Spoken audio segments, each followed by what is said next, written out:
Okay, welcome back to the channel. I'm still suffering a little bit from my allergies and head cold, like on the last episode.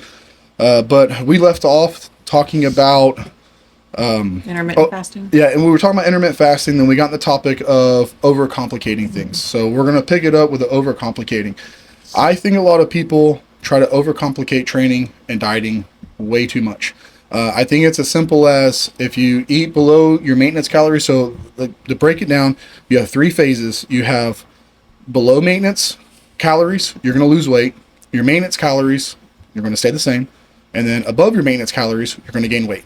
Doesn't matter what you eat. It doesn't matter if you eat fast food, chicken or rice, structured diet, steak, beer, doesn't matter. Calories in, calories out. Training, do more than what you did last time, you're going to get results. So if you don't do nothing, then you get up and go for a walk, you're going to get results.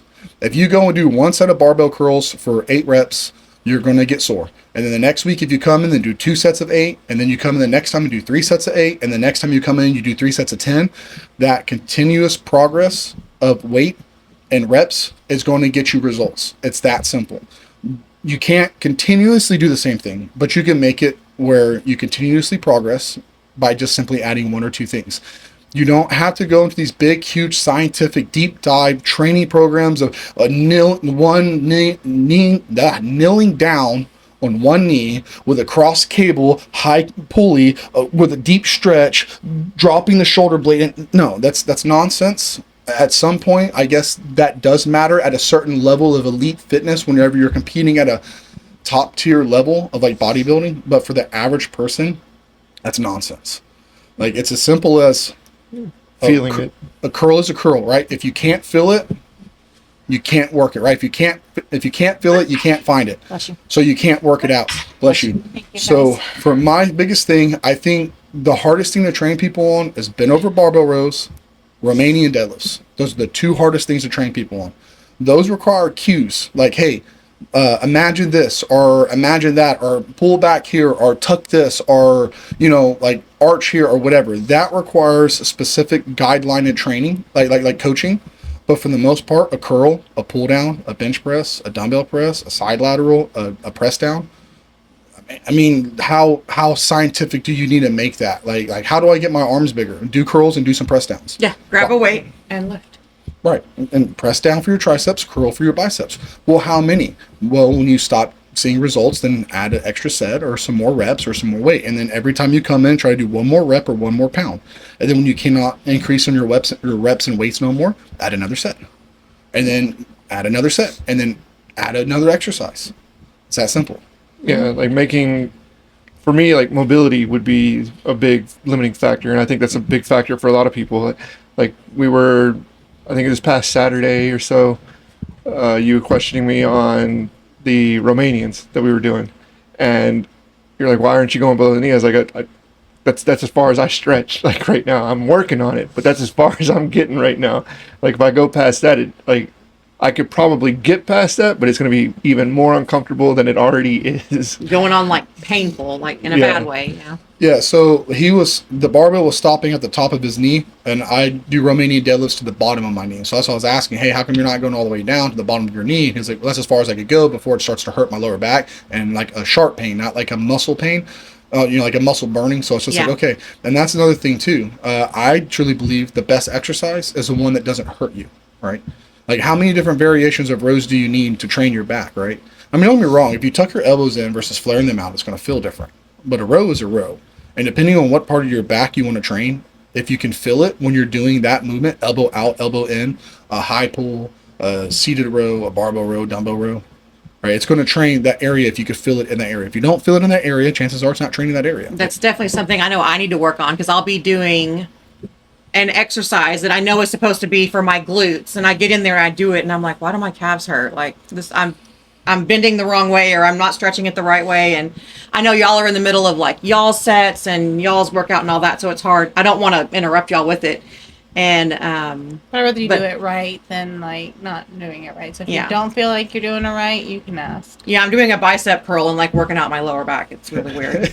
Well, that's not body English. That's how you know you're putting in effort, right? It's like, I train my arms. I'm generally feeling my lower back. Yeah. It's like, okay, that's effort. I mean, that is effort right there, you know. Well, at the same time, like if you have a weaker body part, even like I said, sometimes when I'm supposed to be doing my shoulders, I feel it in my arms, even though it's supposed to be a shoulder workout because I feel like my arms are weaker, so my arms are like more taking it. Almost like having to well, these overcompensate. things. What are these things?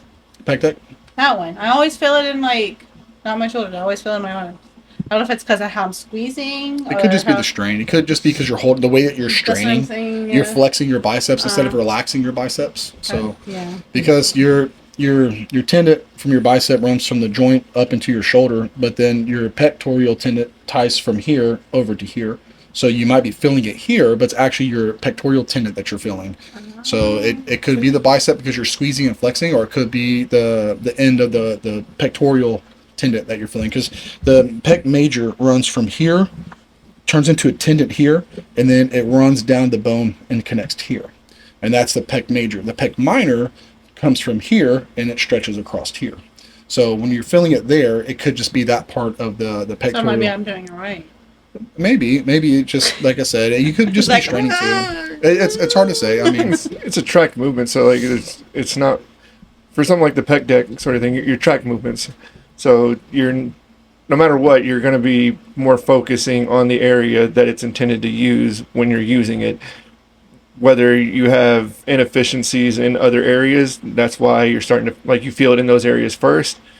Could be, but eventually, when those inefficiencies catch up to where everything like where the chest is at, you'll feel it in the chest more.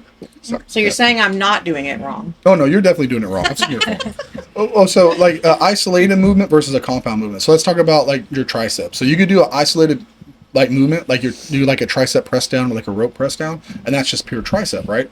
Now you can mess it up still, and you could get it, you can feel it in your shoulders and your neck and everywhere else if you do it really Yeah. ridiculous. But versus a compound movement like a close grip bench press, which a close grip bench press is you're going to be using the tricep, you're going to be using the front delt, you're going to be using the pectorals, and if you tuck your elbows and flare, you're going to be using a little bit of your lats as well.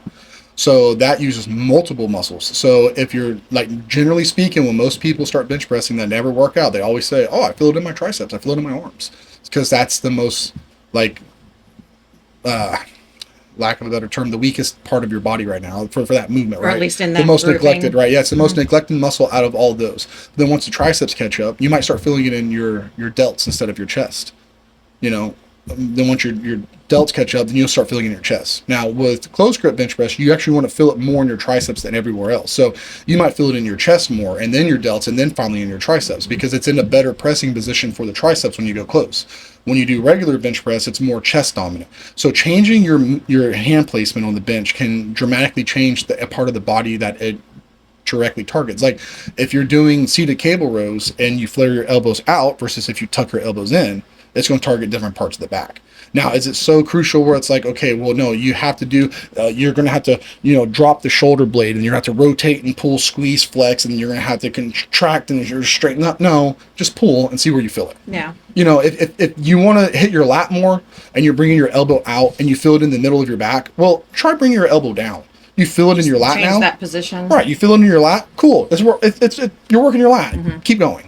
Just keep going. It's that simple. Like you don't have to overcomplicate a kneeling, twisting, stretch composition thing. And there is a place for that type of stuff. But like I said, generally speaking, for most people, it's kind of like you're just trying to overanalyze it and make it sound complicated, so that way you can sound smart and sophisticated. Like, oh, I know what I'm talking about because of blah blah blah, eccentric and concentric, and the fascia tissue stretch of the rotating cuff of the muscle of the fibrous. No, you're just trying to like sound like smart. That's all you're doing. Yeah. That's it, and it's nonsense. Stick to the basics. I know part of my problem too is that I'm not familiar with the moves that we're doing. I mean, even going to a gym, I couldn't tell you. I just know, this thing you pull and you feel it here. But you tell me like go do Romanian something, that's- I'm gonna be like, Yeah. I know what romaine lettuce is. yeah. Well, and like what you talk about, right? Like your shoulders, some movements bother you, some don't. Yeah, I don't know if it's an injury from being, believe it or not, athletic back in the day. because like this one doesn't hurt. I know, believe it, but this one does, and it's hard for me to find something that works for the shoulder. The shoulders was like my least favorite workout because it always just hurts. Okay, so like again, people overcomplicate it. Let me ask: do you really think the body's, if you do a dumbbell lateral raise versus a cable lateral raise Hate those. versus a seated machine lateral raise versus a standing machine lateral raise, do you think that your shoulder, the head of your shoulder, is going to be like, yeah, no, I'm not going to grow with the dumbbells, but if you put me on that machine, I'm definitely going to grow? No. Like the body doesn't know what movement you're doing. So if you find one that's pain free and one that hurts you, don't do the one that hurts you. Do the one that doesn't hurt you. And it's that simple. Same thing for anything. If you're doing dumbbell curls and for some reason the position, or let's say straight bar curls, because most people, because you have to supinate so hard because the bar is straight, and it causes a lot of elbow pain because the flexion of the wrist, right? It causes a lot of elbow pain. Well, if that hurts you, do an easy curl where it takes some of the stress off the wrist and the elbow. If that hurts you, do a dumbbell curl. If that hurts you, go to the cables, right? Do a hammer curl. Like it's not that serious. Like it's not like, oh well, you would have been Mr. Olympia if you just would have done those easy curls because you never did easy curls and he did. Now he's Mr. Olympia and you're not. No, it's not. It doesn't work that way. It's just about straining the body hard enough to respond to grow. Working on mobility too can change some of that stuff as you go to Yes. where you have to try it out again over a period of time to see if there is a difference. Because like straight bar curls, like you were saying, I used to not like them because I had to, when I was doing them, my arms would be more out here because that's how my wrist would be comfortable. If I had them in here, it would just hurt. Like my wrist would be in pain trying to curl like that. And so I'd have a wider grip. You would be more narrow. And over time, through having to do like different stretches and just kind of work on my wrist and movement and stuff, now I curl. Like work your way in. Yeah, I curl inside now. That's how I do my straight bar curls, and it doesn't bother me whatsoever.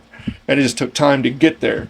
But in doing those movements and finding those areas, like you're saying, where you have those issues or whatever, like you learn, okay, maybe I need to work on mobility or like knots and things like that as well. Okay, so you have scoliosis. So for you doing a conventional I didn't know deadlift, like you can't do conventional deadlifts, and you can't really do like barbell squats because it wrecks your lower back. But you could do Romanian deadlifts, you could do stiff-legged deadlifts, you could do hack squats, you could do belt squats.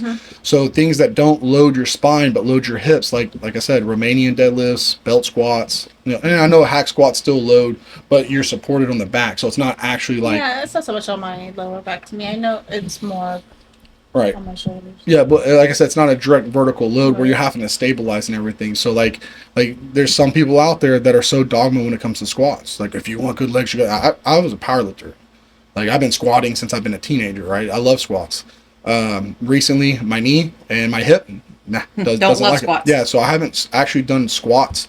Last time I did squats was probably about 3 months ago, and I hurt my knee real bad. Like my knee popped on it, and then my hip kind of shifted a little bit, and then my knee popped, and then ever since then I'm just like, you know what, it's not worth it. And like my legs are not lacking, and people say, oh, it's because of squats. Well, no, I think that's just because of 20 years of training my legs like hell. You know, leg extensions, leg press, hack squats. Yeah, your legs are insane. Yeah, so like I said, it's like I don't feel like if I didn't do squats one time, my legs would be lacking. Like if I feel like if I was doing belt squats, hack squats, leg press, Smith machine squats, leg extensions, lunges, my legs would still be what they are today without squats versus what they would have been with you know, like I don't feel like there would have been a big difference on my leg development because my legs are one of those muscles that just grow and respond very well. But at the same time, it's like, yeah, I spend a lot of time squatting as a powerlifter, but I don't contribute that to my leg mass because my leg mass, all my volume came from leg press, hack squats, belt squats, leg extensions, lunges.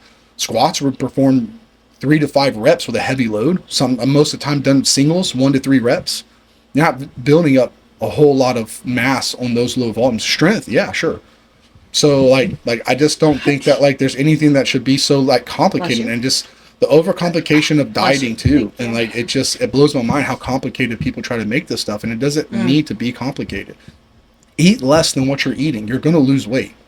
Do more than what you're doing. You're going to lose weight, or you're going to become more fit and more muscular. That's a big reason I like the meal plan you have me on with the times and all, because it takes the thinking out of it. Like I know at this time, until Saturday morning comes, and I'm like, it's 9. I know I'm supposed to have my chicken, but And I completely derail on Saturdays. Well, you'll get so. The hardest thing is getting those first initial weeks out of the way. It takes 90 days to fully develop an aggressive, like I think we talked about this in the last one. 90 days to make or break a habit. Yeah, to develop a habit, to break it or make it and stuff like that. So once you get so developed into this program and you start doing it regularly and it stops becoming like something you have to think about, it's now just something you do. And you start seeing those results come after about the third week. Once you start seeing those results roll in, they start stacking up and stacking up. It makes it more like encouraging to keep going. So it's like, well, I can mess up all weekend, or I could kind of tighten up a little bit, enjoy myself some, but kind of restrict myself. And here's a trick too: if you're doing a very hard diet and you're restricted very much, and then you have a day where you're just like, I don't care, right? I'm going to eat whatever I want. Well, that's great. Just control your calories. If you're eating 2,500 calories a day, and you have a day and you're just like, I'm going to eat whatever I want, I don't care. Just watch your calories. Well, I normally eat 2,500 calories, so I'm going to eat 2,500 calories. But I'm going to eat 2,500 calories of whatever I want to eat. And that's going to keep you from going backwards. Now, food labels lie. They can be up to 30% incorrect. So if you have something that says it's 1,000 calories, it could actually be 1,300 calories, or it could be like, 700 calories. So it could be plus or minus 30% of whatever the actual nutritional label is. So you're saying always subtract. No, I would add. No, that's why I don't like to buy boxed food. I like to buy raw foods when I'm on a diet, because with the raw food, I know what I'm getting. 4 ounces of red meat is 4 ounces of red meat.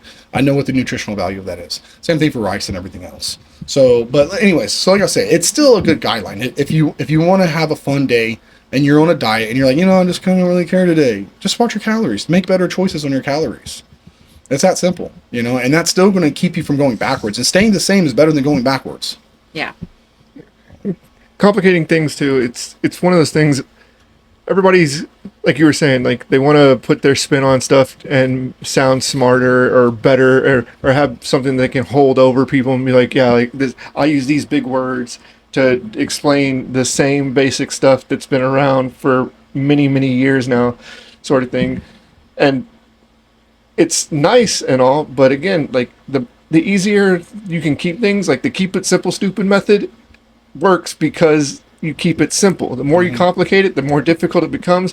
The more you go like, what, I don't want to do this anymore. It's become too complicated now that I don't care. I'm done. I quit.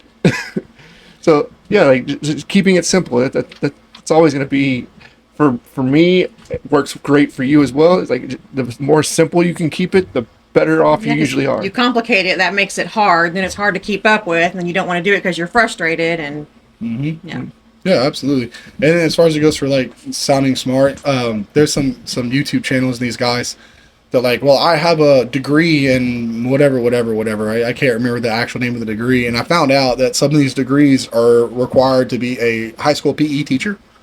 So a lot of these guys on YouTube, they're like, well, I have a degree and I have a certification and blah, blah, blah. It's because it's required in some schools to be a PE teacher or athletics coach in high school. So it's literally a high school requirement to be able to teach the kids to kick a ball, right? And play dodgeball and kickball and stuff like that in school. So a lot of these guys that want to try, well, I have a master's, and it's like, dude, it's not that like proud, it's not that. It's like show me like your proof. Whatever. Don't get me wrong. Some of these guys are they have a lot of credentials. They've helped a lot of people, and they're very successful. But they try to regurgitate the same old stuff with a different spin and a different twist to sound new and edgy and relevant. And it's like okay, how many different ways can you curl, right? How many different ways can you side lateral? How many different ways can you barbell row? Like honestly, how many different variants are there? Stick to the basics, learn the basics, get good at the basics, and then from there, if that stops working, which I don't really see anyone maxing out on anything like, oh yeah, man, I got to the point where I was deadlifting 1,500 pounds, and this, I had to add in these kneel down, side high cable, like stretch crossover pulls, and that took my deadlift to the next level. Like, what? It's just nonsense. Do you hear yourself? Yeah, it's just overcomplicating just to sound edgy and new and relevant and stuff like that. Yeah. Mm-hmm. It's always you haven't talked much. Yes, I have. Anything to add? No. We don't overcomplicate things. It's y'all. That's what we've determined. Oh, really? Never, I don't think I think I try to keep it really simple. Never in the history of anybody has women complicated things. Exactly. That's a tough. Y'all heard it here first. Hey, that's walking on the eggshell. I'm not even going to talk. No, I want my channel to grow. We didn't even want to get on that. Excuse me. So what do you think? Because I want to hear a little bit more from you. What do you think about keeping it simple or like overcomplicating as far as it goes for routines, like dieting and everything else? Well, for me, I like simple is easy. If it's not simple, then it's like you said, it's easy to like derail because do I really want to spend all that time doing that or just like something simple? But it's going to be a lot more. Well, even what I'm going to change into now because I'm going into a more extreme diet starting Monday for the 88 days and same as you and it's still going to be like pretty extreme, but it's still simplified. Like I'm going to pre-marinate the chicken, so all I have to do is throw it on the air fryer and then come and eat it when it's time versus like meal prepping. Like Richard said, sometimes it's easier just to meal prep because then it's there. Yeah, that's what I do. But I don't want to eat rubbery chicken either. Well, So you it's have like the, a balance, I guess. you have the benefit of working from home, so you can cook it fresh throughout the day because you can stop, throw it in the air fryer, and then come back and eat it fresh. Right. I everything I eat's out the microwave at work, so I have to pre-plan. Exactly. But I've never mind doing that, like what you said, and reiterating what Richard said, and yourself, like having them pre-made really reduces the margin for error. Because it's like, well, if I don't eat it, I'm going to waste it. I already spent money on it. I put time into it. I made it. I might as well eat it and at least utilize the time and money I put into this meal. Well, that and then when it's mealtime, I can eat it within like 30 seconds rather than taking 30 minutes to like cook the chicken, bake the asparagus, make the sweet potato. Like it's just pop it in, good to go. Yeah, yeah, just having it already pre-made and stuff. It's easier like that. just to grab and go. Like if you have something to do, it's a lot easier to keep on your diet because it's already pre-made. It's already there. It's already I already ready. have my food. Just let me heat up in your microwave. I don't have to eat what you're cooking, or that makes it Yep. easier too. And then for me, as far as it goes for dieting, I like to keep my meals exactly the same across the board throughout the day. The reason being is that I find this to be true with my clothing and with my diet. I'm sure everyone's experienced. You go shopping, you buy 4 or 5 shirts, 4 or 5 pair of pants.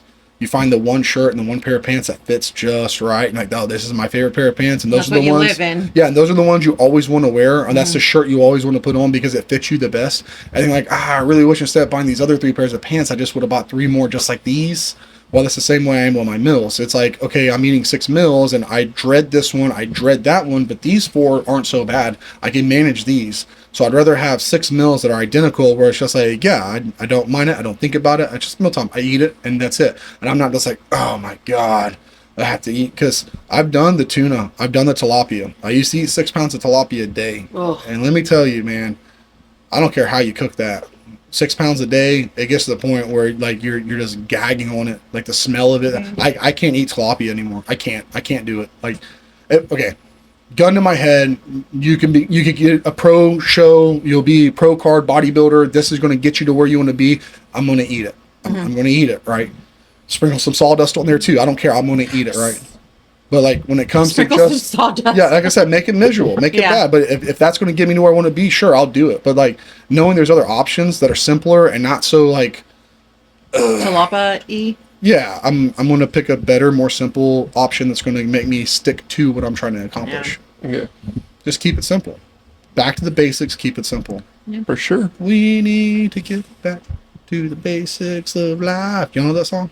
He'll be here You know all that night, song? guys. I didn't grow up in a Christian household then. I'm sorry. It's a Christian song my mom used to always play and stuff. So it's one of those things that live rent free in my head. Nice. Okay, well, I think I'm going to end it here. Does anyone else have anything y'all want to add? Nope. No, we're good. Good to know. All right, guys. Well, thanks for watching. We appreciate you stopping in and checking us out, and we will see y'all next time.